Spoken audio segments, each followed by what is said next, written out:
wabarakatuh. Saya Alvini Dwistianingsih, NIM 192111020. Di sini saya akan menjelaskan materi tafsir ayat-ayat hukum ekonomi syariah tentang utang piutang, yaitu Quran Surat Al-Baqarah ayat 282 sampai 283.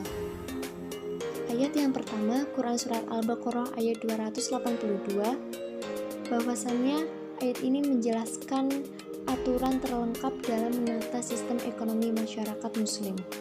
Sistem tersebut dimulai dari pilar kebangkitan ekonomi masyarakat lemah dan penyelamatan bagi yang teraniaya melalui larangan adanya sistem riba dalam kegiatan ekonomi. Sistem ekonomi yang dibangun oleh ayat ini menjamin kekayaan dan kepemilikan secara proporsional. Karena itu, ayat ini membangun konsep bukti kepemilikan dan fungsi kenotariatan dalam kegiatan ekonomi. Nah, ayat ini merupakan ayat Al-Quran terpanjang. Hal ini mengandung isyarat bahwa pada dasarnya harta bukanlah sesuatu yang dibenci di sisi Allah Subhanahu wa Ta'ala. Dan ayat ini juga menjelaskan tentang masalah infak dan pahalanya yang baik. Maka Allah Subhanahu wa Ta'ala mengiringinya dengan penjelasan tentang tata cara bermuamalah atau transaksi yang dilakukan tidak secara tunai, tentang cara menguatkan dan menjaganya dengan cara menuliskan dan mempersaksikan, karena sesungguhnya di dalam sedekah dan pemberian pinjaman yang baik atau tanpa bunga terkandung nilai-nilai saling mengasihi dan saling membantu di antara sesama. Berkenaan dengan utang piutang, Al-Quran telah menggariskan beberapa peraturan untuk kebaikan kedua belah pihak, yang berhutang maupun yang berpiutang. Diperintahkan membuat perjanjian surat menyurat supaya nantinya jangan lupa atau keliru, sehingga tidak terjadi perselisihan di kemudian hari.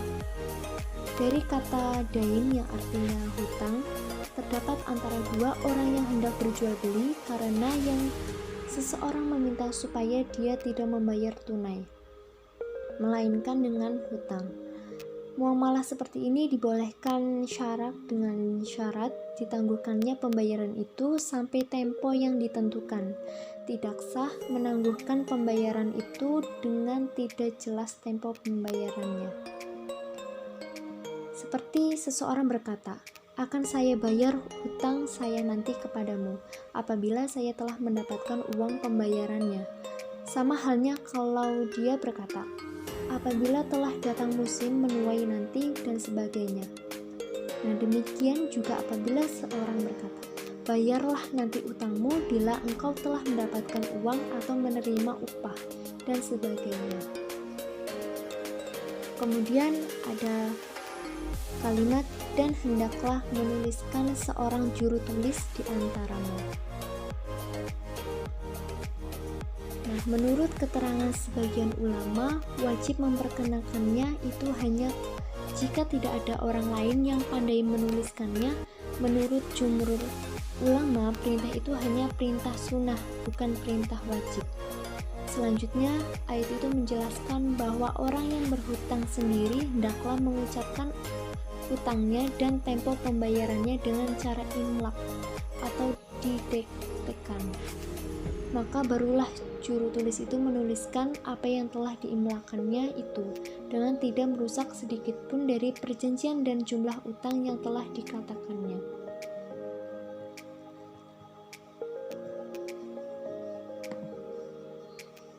Kemudian, menurut penafsiran Hamka dalam tafsir Al-Azhar menjelaskan bahwa ayat ini memerintahkan supaya perjanjian-perjanjian yang diperbuat dengan persetujuan kedua belah pihak itu dituliskan dengan terang oleh penulis yang pandai dan bertanggung jawab.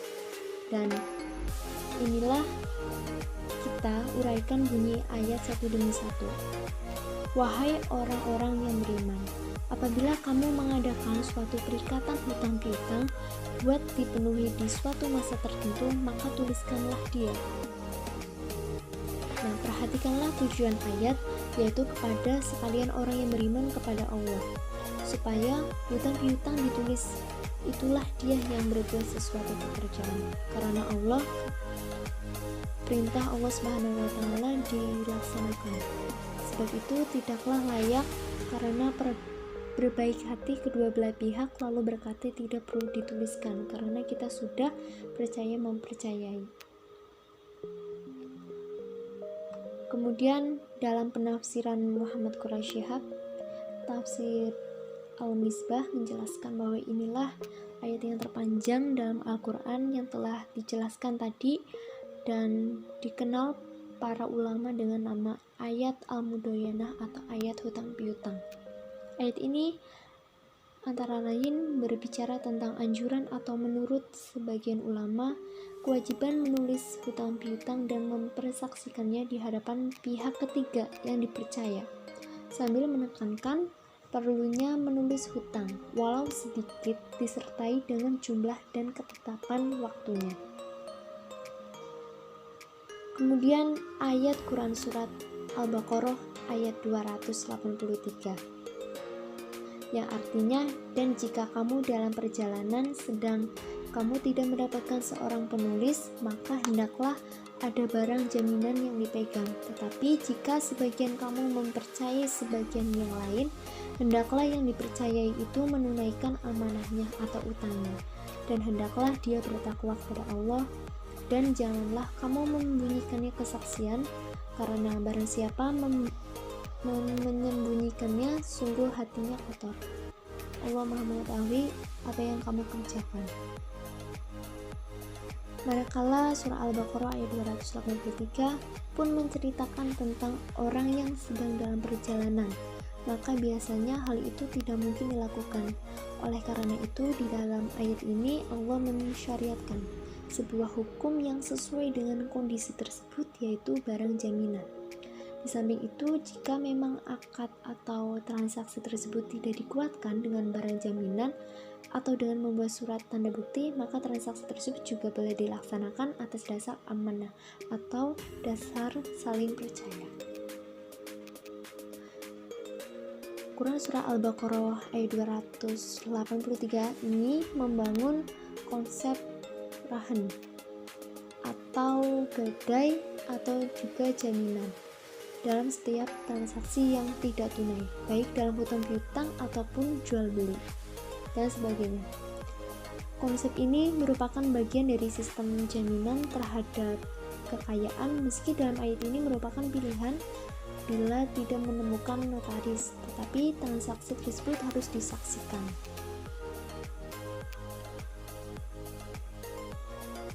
Hutang piutang itu merupakan akad hutang piutang yang dilakukan oleh kreditur dan debitur dengan jaminan atau tidak dalam waktu yang disepakati, dengan tujuan membantu meringankan beban dan menunaikan amanah. Karena itu haram bagi kreditur memungut tambahan dalam pembayarannya, dan debitur harus memenuhi janji untuk membayarnya. Transaksi ini harus melahirkan prinsip tanggung jawab sosial yang saling menguntungkan bagi kedua belah pihak demi memenuhi kebutuhan hidup dalam beribadah kepada Allah. Nah, kedua belah pihak harus saling mempercayai dan tidak untuk berkhianat atau mengingkari tanggung jawab masing-masing, yaitu peminjam atau debitur yang harus membayar hutang dan yang memberi pinjaman atau kreditor harus menjaga jaminan atau agunan yang diterimakan.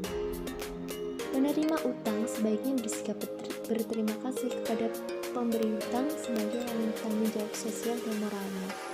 Bahkan ada hadis riwayat Al-Bukhari Ahmad bin Hanbal dan Abu Dawud meriwayatkan bahwa Nabi Muhammad SAW memberikan teladan dengan sabdanya, sebaik-baik kamu adalah orang yang memperbaiki dalam membayar hutang.